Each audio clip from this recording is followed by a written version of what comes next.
Kubrick is constantly talking about this and showing us what's going on, but the public's eyes are wide shut, right? But what is the purpose, I think, of these films is in a dark sense, a kind of a ritual initiation.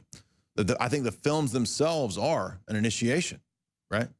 We are almost like kind of the Tom Cruise character, Bill Harford, who's sort of being led along this journey throughout the film.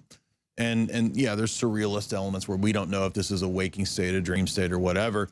But the point is that the Bill Harford character and Alice in Wonderland, right, the Nicole Kidman character, right, they go through this process and they are initiated. They see how the world really works. You've got high-powered, elite, super wealthy people into the occult, into this dark stuff.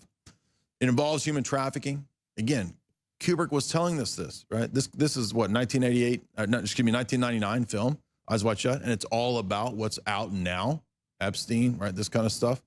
I want to talk a little bit about Hollywood, because I think the first time I was on with Alex, we went into this somewhat, but we didn't get too deep. I just want to do an overview of kind of what Hollywood does and how they program us and how they've done this for so long, because fiction is very crucial, right?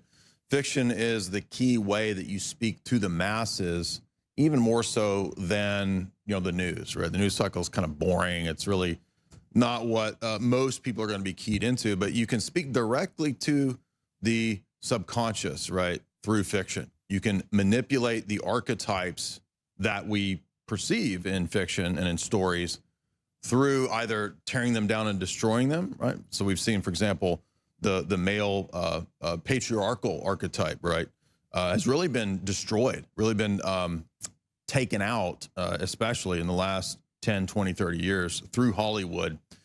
And of course, as I was sitting here in the studio, I keep seeing the sort of Kubrick themed stuff, right? So the eye in the InfoWars is Kubrick and is HAL 9000. And this is taking me back to, you know, when I was writing the 2 books that I did on Hollywood, and how Kubrick is a fascinating character because, you know, it's hard to tell if he was maybe as a conflicted person, right? So maybe at times he's wanting to get the story out and tell us what's really going on, and then at times he seems to be kind of co-opted by the system, by the establishment, particularly when he, you know, wants to do 2001, when he wants to do Barry Lyndon, right? The establishment comes to him and they say, we want you to, you know, to film this, to do this. And I think it's unfortunate because the arts are always co-opted by the system to promote propaganda. This goes all the way back to the ancient world. Plato knew this. This is why, I'm not saying it's right that he wanted to censor the arts, but this is the reasoning, the rationale that Plato had for the censoring of the arts, was because they can be used to basically corrupt and toxify the society. But Kubrick really showed us so much of what was going on in these great films, right? So if you look at 2001, this is a classic because here we have the idea of Arthur C. Clarke, who's hanging around the occultists, hanging around Crowley, hanging around all these creeps and weirdos. And in the actual original screenplay, Clarke has Starchild, this apotheosized, you know, baby god, right, blowing up the planet. And Clarke, right, buying into this depopulation narrative.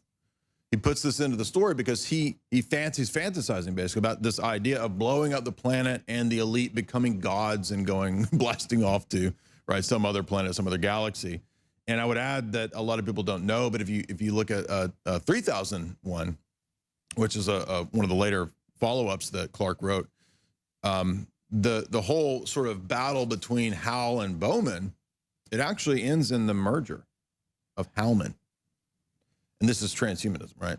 So the way that we get this God character that man becomes, right, the Deus ex machina, the God from within the system, is through AI, through computers, right? So when you have this merger between man and machine, you get the new emergent deity, right? That's exactly what that whole sequence is about there.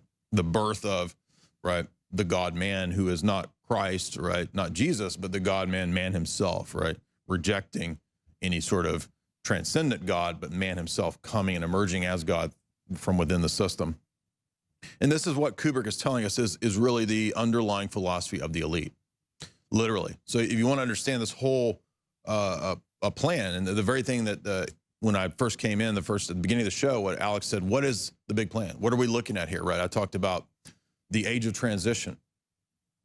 The age of transition is what 2001 is about, right? It's a space odyssey. What is the Odyssey, right? Well, we think back to Homer, right? The Iliad, the Odyssey. And in that story, you have the idea of Odysseus goes on a journey. He goes and does battles and blah, blah, blah, blah. And he has to come back, right? And it's about the returning home, this journey of ascent and return, right? This is an old alchemical Neoplatonic idea of moving out of the one and then returning to the one being some form of God, right? Point being is just that this story is packed with so much esoteric and occult meaning that when you watch it, when you notice what happens with the Bowman character is that it's literally like the Matrix. There's a sequence where he sees like forms, like he starts to see geometric Platonic forms, right? When he's passing through the Stargate, and then he moves outside of the system. And so it's almost like Kubrick was portraying a Matrix, right? Bowman is inside the Matrix. He's inside this yeah, there you go, exactly. This dimension, you could say. And so the goal of the occultists, the goal of the transhumanists is to pass beyond this limitation, this dimensional limitation, to achieve apotheosis, right? To get outside of time and space and the limitations of time and space. And they believe that computers and technology will do that. And that's why tech has always been their sort of, you know, that's the real magic for them.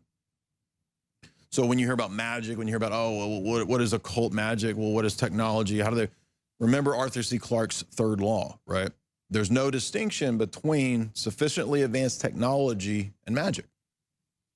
So if you want to understand how to reconcile magic, so-called, the occult idea, alchemy, and quote, technology, which by the way, many of the occultists themselves believe is a reconciled system.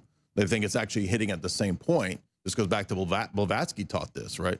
Theosophy as a whole, this whole system is about a kind of a luminous scientism, basically. That's where you find this convergence, right? And you will find all of that literally in 2001: A Space Odyssey. And I would add too that it's not just about the tech and the transhumanism. If you go further into Kubrick's canon and you go back and watch The Shining, what's amazing about The Shining is that this is a movie about abuse and trauma-based mind control. Think about, right, you've got the Jack Nicholson character who it's very clearly hinted at in the film has abused his son. Right? The reason for the dissociation in the son is because Jack Nicholson has abused him. And why has Jack Nicholson? Well, because it's generational, right? If you heard yesterday's show, Alex was talking about the abuse that goes on by the elite, particularly the Super Bowl, right, with the human trafficking, this kind of stuff.